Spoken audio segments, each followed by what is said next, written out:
Well, I want to thank one of my subscribers for sending me a link about, pretty humorous, about those that lie on YouTube. And yeah, I notice there's a lot of attention seeking, and it's sort of like halfway to yellow journalism. And then some people that figure it out, they say, well, it's YouTube and Google on a conspiracy with the government. And then I'm saying, no, it isn't. It's like these people are getting attention, they're getting subscribers, and YouTube's advertising on them. They're not regulating the content other than some broad standards that they go by. It's a free and open venue, you know. It's one thing I like about this thing. It's like you got no limits on it. Now, I want to talk about gold a little bit and silver. Now, you know, the old expression is, and I'm going to talk about it in a unique way, but it's an old expression. He who owns the gold sets the rules. Everybody heard that expression. You know that's the deal. Everybody knows that's the deal. And, you know, that's one reason a lot of people play along with stuff. I play along with stuff, but I'm a conniver too sometimes, you know. I'll stick them in the back. But anyway, but the ultimate weapon against all the banksters and the big money people is right here that you're staring at, her, with the $45 bikini in gold. She could take all their damn money. And I've seen this a number of times too. I can't believe it, how the courts are, you know. The women are the shrewdest of the shrewd. And many times the guy is on this, you know, you think the guy is the bad guy. He's on a treadmill because he's got to be making more and more money because these guys are like totally whipped to the max. A lot of them high up in business. It's amazing. And I can't understand it at all. I can't understand it at all, why they get in these situations. But that's the ultimate weapon against the banksters. They can go broke faster than you think. You know, I seen one divorce settlement for $53 million, and he basically got hardly anything. Amazing. So, to me, I never understand why these guys get in those situations. But as a matter of fact, a lot of times the banksters, they're caught in a web. They don't have it so good as you think they do, and they have to keep going on a treadmill. So, don't be too envious. And I think the best approach is to just work around the system. Now, me in my case, I'm looking at these brokerage accounts I got, and they're going down because I was glad I jumped out of the precious metals for a while, but I jumped back in a little bit too early. I ain't gonna. Well, part of it I was listening to Mike Maloney, but he made sense. I should have listened to Mark Faber that the downturn probably was still dangerous and not over. So. But I think it's still going to play out because I'm going to hold. But I was smart enough to leave enough cash reserves to last me a long time. So I don't have any bills. I've never had any debt for 15 years. So it's not a big deal. But I have patience. So I'm not playing leverage there at all, too. That's another dangerous game, playing leverage. Sometimes it's smart to do. Sometimes it's not. If I was right on the trigger when Bernanke opened up his mouth about QE, I would play leverage hard for a day. Think that would be a pretty good bet, but I don't know if I'll catch that or not. I'm going to play leverage if there's an attack on the Olympics in 2012 coming up here. Now, I'm mentioning this because it's not that far off. Today's July 17th, Tuesday, right? So the opening ceremony is, I think it's July 27th, Friday.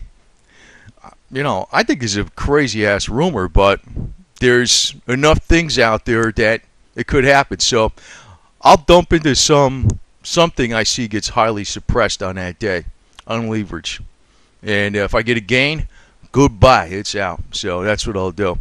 But I'm waiting like a patient cat for the rest of the stuff. I don't go hog wild into everything either, you know. Very conservative type stuff, but it's all in the metals, pretty much. The other thing is, I think the best way you could fight the elite is just not cooperate with them. Now, I talked about the eggheads in the colleges and universities. They're not eggheads really in a way because they're very smart. But you know what? Remember the rule. Gold sets the rules. Money sets the rules. And I want to get into some ancient history here. What is now called the Rockefeller University was founded in June 1901. This is right from Wikipedia. As the Rockefeller Institute for Medical Research, often simply the Rockefeller Institute by John D. Rockefeller. What they did was they basically put up a committee, and I went over this in one of my videos, but I'm going to go over it again, but I'm going to emphasize another strategy people can take. Personally, my choice is I hate doctors. I won't go to them. Now, there's a big exception, and I want to put a recommendation out there if you really believe in, and I listen to this guy all the time, is Dr. Mercola. He's very popular. He's on the internet. He has his own site, mercola.com. And he gives a lot of good information out there. There's a hell of a lot of it, too. But I want to point out, going way back, that there actually was problems with the things with homeopathic medicines. You know, if you look back in history, going back to, say, 1911, most of the doctors out there actually had no formal training. It was all fly-by-night freaking medical training all the way. But the problem that came in my contention is that Rockefeller, and pretty much anybody who watches this channel pretty much agrees, it's all about his own money. Just like I told them about the gasoline and the farmers making the alcohol, he was largely behind prohibition to stop, the alcohol sales from the farmers. Now, when you have a patented medicine from a pharmaceutical company that's made with chemicals and things like that, and crude oil bases and all this type of stuff, you got a racket that only you could sell. So that is why a lot of the colleges, the medical colleges and medical education is actually forced that way, because everything is channeled into a small niche that some people can have complete control over, and nobody could just start up a, say even a pharmaceutical drug and sell it to the public. So basically, all the research is, this stuff, but what I'm coming from is there's a lot of simple ways around this. And you know what? If you go back to the Greeks, you think they're stupid? They're not stupid. The Greeks knew what the hell they were doing. They say nature is the thing that really cures and heals the body. Nature does. And I went over a bunch of things. I don't know, I got some older videos on this. I'm going to probably produce some more, but I notice a lot of people get overloaded, then they want to go, what the hell, then they say the hell with it, and they're over there with a bag of Doritos, and they don't bother going with the nature and the best foods. But I also want to point out the Rockefeller Foundation also worked with the Carnegie Foundation, another freaking wonderful foundation. Now, there's ways to fight these people, and I think one of the best ways is just bypassing them. Me, personally, I know. I said the story about my grandfather. They came over to him when he was 50-something years old, when he was having a stroke, and he pulled out his shotgun, and he chased the doctor back down the driveway or whatever it was at the house, and he lived to be 90-something years old. He was holding up the shotgun, talking out of the side of his mouth, because one side of they can hardly understand him, because but the doctor got the message, because he saw the thing pointing at him. He was like telling him to get the hell out of here, but he wasn't saying it very well because he was like halfway paralyzed from the stroke. Personally, I think I'm going to take that route if I ever need a doctor. Might be a snub-nosed 38, maybe not a shotgun, nothing that fancy, but, I really don't like these guys, unless it's Dr. Mercola. Then he's welcome. But I don't know who I could trust, so I don't trust any of these guys.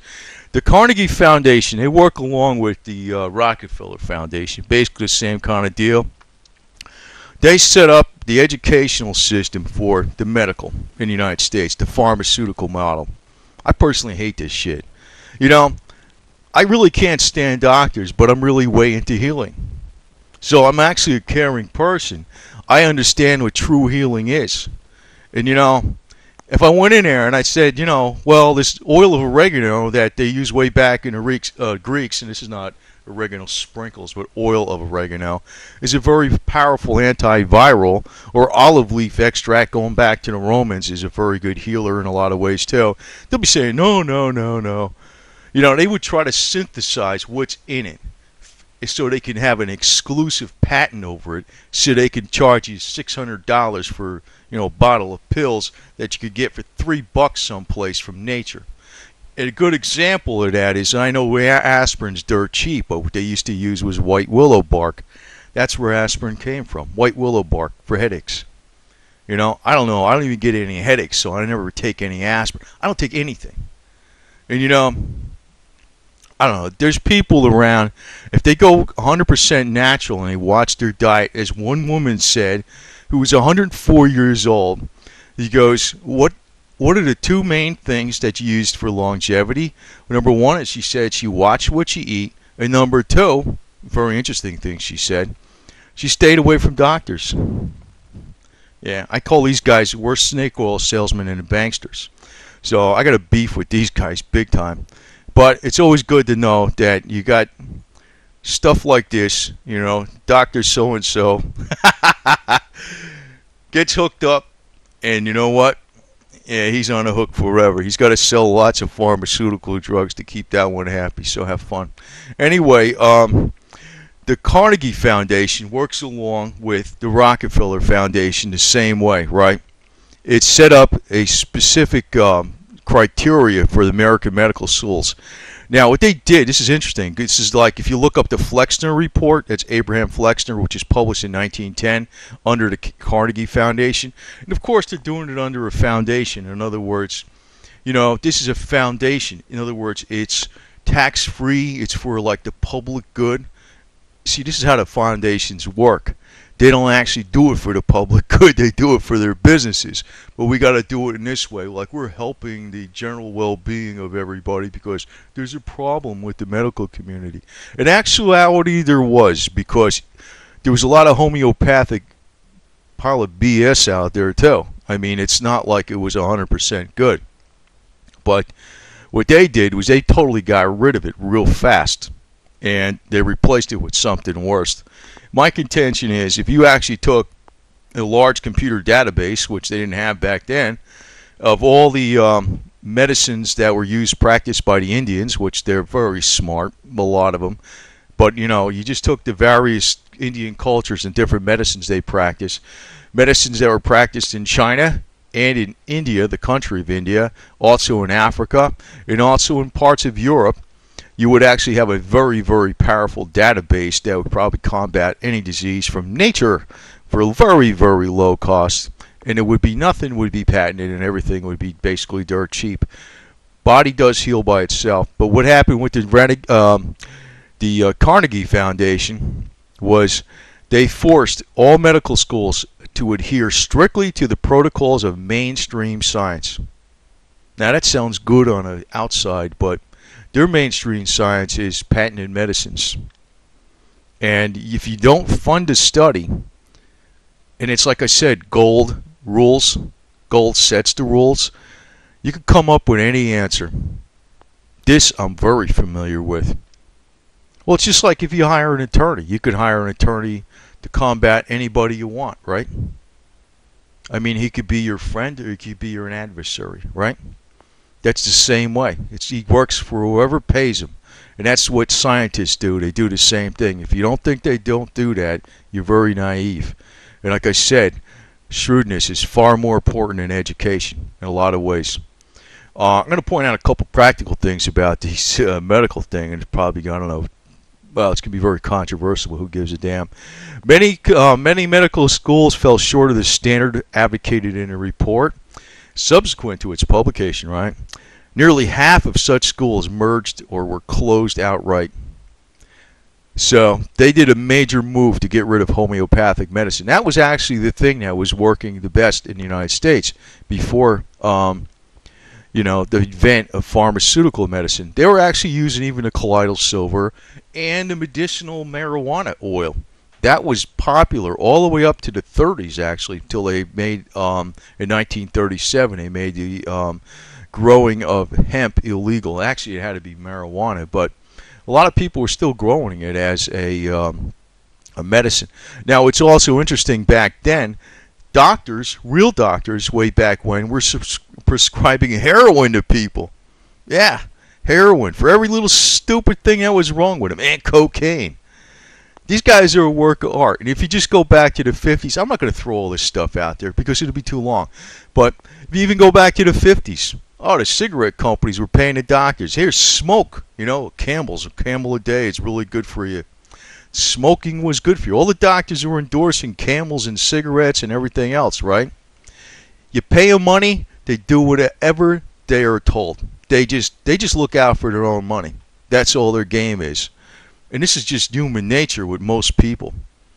and I guess it's human nature with the alternative media, because I've been pretty critical of Alex Jones a lot. I know what people are saying, because he does bring out stuff about things, but the guy's a rabble rouser, man. You know, if they had stuff that were back today, like they had back in like the coal miner strikes or something like that, where they had massacres of people that were on strike, and you know they were working some hard, dirty, physical jobs that were very dangerous, and their health was terrible because of working in coal mines and stuff like that. They'd have a strike, you know, the state would call out the militia, because, you know, the state was basically hooked in with the money, you know. Hey, so-and-so that owns the mine calls up this governor, and the state calls out the militia, and they go massacre them. There's a lot of stuff that happened like that 100 years ago. I don't know if Alex Jones was around. I mean, what the hell would he do about it? I don't like that guy. I don't know. I'm saying is, I'm not saying everything he says is bad, but he's playing a game with you people. He's a rabble rouser. He's a fearmonger. He's getting you all worked up. You know, I've seen a number of things on this guy that he comes out with, the 1961 Proclamation of Disarmament of All Nations. Crap, I knew about that freaking 30, 40 years ago. I know what's going on, but God, he gets everybody all freaked out. I don't like that guy. My strategy is this way. Work around the system. You know, silver, that's a way to work around him. Don't worry about it. It's going to go up. Just that you probably be smart to, you know, and I don't have too many people. I'm not telling this to like 70 million people or some garbage like that. I would have to say that, you know, I think that you watch where the next resistance point is on silver. Go into the fiat. Go into the fiat on some of it. I don't know about all of it, but some of it, and wait for a pullback. But silver is a good way to work around the bankster system. I agree with that. Gold is too. It's got real tangible value. Actually, a lot of things are. Even food is long-term storage. You know, I got 30-year food and garbage like that for a year, you know. So they're worth money and real value, and everything that has real value they can't destroy, because it's the fiat money that's going down. I know this is a fact. I mean, I'm not, you know, but on the other side, when copper goes down, aluminum goes down, and everything else goes down at the same time, and silver goes down, it's not a silver-only conspiracy. You know, if anybody tells you, those people are crackheads. So, I don't know, I gotta just say that. Now, I want to flip back to, this is a neat device. This is very controversial, and this doesn't use any kind of herbs and things like that. There's too many herbs I have to go over, and I went over a few of them in my other videos. I went over this thing a few times. This thing, I think, is slick as all hell. Back at the turn of the century, they used to use electricity for, like, healing. They used to sell these electrical devices, and actually plain old DC voltage can actually work as a good healer. Like about 5 volts, though. Very low, very low. I can't go into how to do that very quickly on this video, but I'm going to mention, though, the way around these guys that are in the medical establishment, the banking establishment, is don't cooperate with them.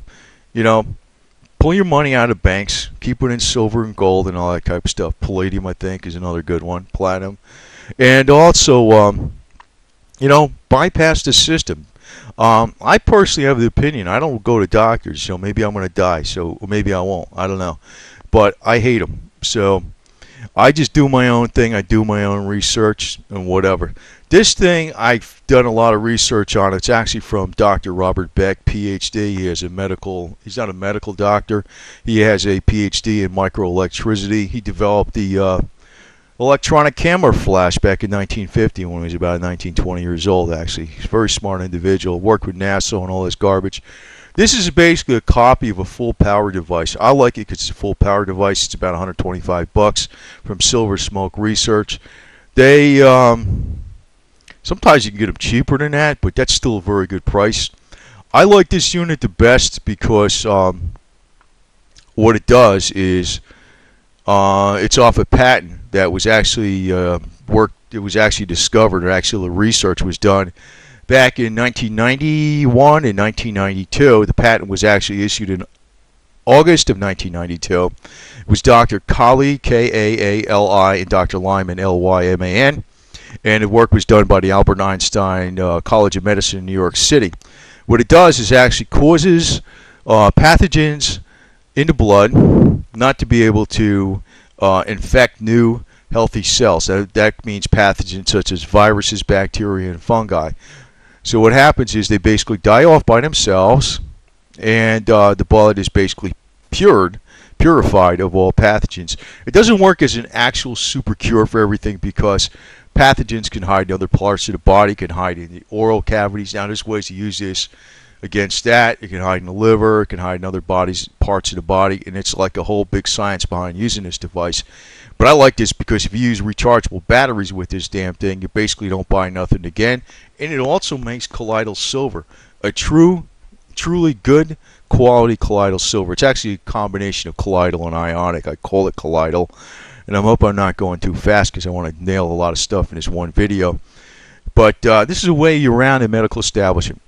Now, Silver Smoke Research makes no claims on this, but I'll tell you what, there's been a lot of indications and a lot of things that feedback that one thing this actually clobbers is malaria. Not that you'd ever get that over here in the United States, but it goes to show you how effective it is.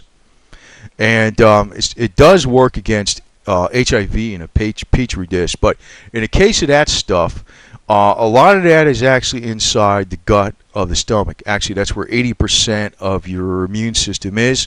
So this is not touching that. This is only touching the blood. So there's a lot of ways it doesn't work completely against diseases, and because in some ways you can't get at them, but it seems to work very well against pathogens in the blood. Now the caution is when you're using this, you should start out using it for about 10-20 minutes, and then work yourself up to about an hour or two a day. And that actually will pretty much take care of most things in the blood that are harmful without harming the blood at all. Now, there's another way I set this up. This is the stock way. I'll call it the stock way, the standard way Dr. Beck did. I'll actually set it up wrist to wrist or ankle to ankle. You lengthen these wires, and there's a couple electrodes that go on each ankle. This was the microelectric approach to health, killing pathogens, fighting diseases, and healing, and also enhancing health and minimizing pain, was around a lot in the turn of the century. What got rid of it was these big foundation studies such as, the Flexner report from the Carnegie Foundation and the Rockefeller Foundation, just dictating to all the medical colleges how things are. Now, I know there was a lot of snake oil out there in these medical devices that were even practiced by the microelectricity people and also in the homeopathic people, but do your own research. I'd urge people to do their own research. This is the way to actually fight the power, because you could take away their business pretty fast. There's a lot of simple ways to actually take away their business, and that's what you need to do. I mean, this device actually right here, you can actually make this yourself if you know a little bit about, you get the little breadboard and the little resistors and the timers and all this type of stuff. You can actually make this yourself. So there's absolutely no way they're ever going to be able to stop this if people really want it. And you really can't say it's dangerous because it's putting out like 0.2 of a milliamp. It's a joke and a half. Far from lethal from any way there is. I mean, if you picked up a regular battery that was like a C-sized battery and you wet each end of it, that's far more dangerous than this thing. It's a very, very minute electrical current. It's like hardly nothing. So it's like you can't say it's unsafe, even if you say it doesn't work. But there's a lot of feedback, and it's not taught in medical colleges that it does work. It's not from these people, but I'm saying is the price like this is well worth it. I got two of these, and I have about 4 or 5 different other brands of them to various units, and I use them all the time. I don't seem to get sick, so maybe it works. But just remember about the rule. The rule really is gold is the rule. Gold sets the rules. People with the money set the rules. That's a lot of times you got these eggheads out there with the initials after their names. They're just playing a game because they know that's what's going to line their pocket. Don't trust them. Don't trust them. With both the banking establishment and the medical establishment, the best thing is to work outside the system. Do your own thing. Pull your money out of the banks. I don't have most of the money in banks. And actually, well, I don't want to say what I got. It's too dangerous. But it's like you pull your money out of the banks. And actually, what I'm going to do, probably I think I'm going to make out on these brokerage accounts a little later on this year. That's my plan. And when it does, I'm pulling that stuff out. It's going credit union and cash. I'm going to wait for the rest of the stuff to fall apart. I'm going to go strictly with metals and cash. Period. That's all I'm going to do for now. And then I'm going to watch for the next move. But remember, gold sets the rules, but you can always work outside the system. Don't worry about freaking out about fighting in frontal assault. Play the Fabian approach, just like I said. Fabian approach from General Fabian. Hit them piecemeal. Work them, deprive them of their income. Deprive the doctors of their income. Deprive the banks of their income. Don't take out loans. Don't freaking spend all kinds of money trying to show you're some kind of big shit and you got a loan. There's always ways you can make do with a lot less. And actually, I'm going to put out a lot more videos on that, on different repairs and different things. But pay attention to a lot of things I put out there about medical and nutrition. Because I use a lot of common sense, and what I recommend is the dirt cheap stuff so anybody can afford it. Like that one little device there that makes colloidal silver. Like you have to buy the 999 to 49s rods. They're pretty cheap, and they last for like gallons and gallons of silver. But the device itself is $125. Plus, I use rechargeable batteries with it, real high-end ones. They're like 9.6 volts, or they're 9.6 volts each. So you don't even need to charge them up that much. And once you buy that stuff, you don't buy nothing again. It just knocks out pathogens out of your blood, and it makes all the colloidal silver you want. So if the Rockefeller Foundation or the Carnegie Foundation or the World Health Organization comes up with some kind of crazy bubonic derivatives plagues that want to kill the whole population, you use this damn thing a lot, and you take your colloidal silver, which you can make with that thing, and you may be okay. And that'll piss them off. Let them die.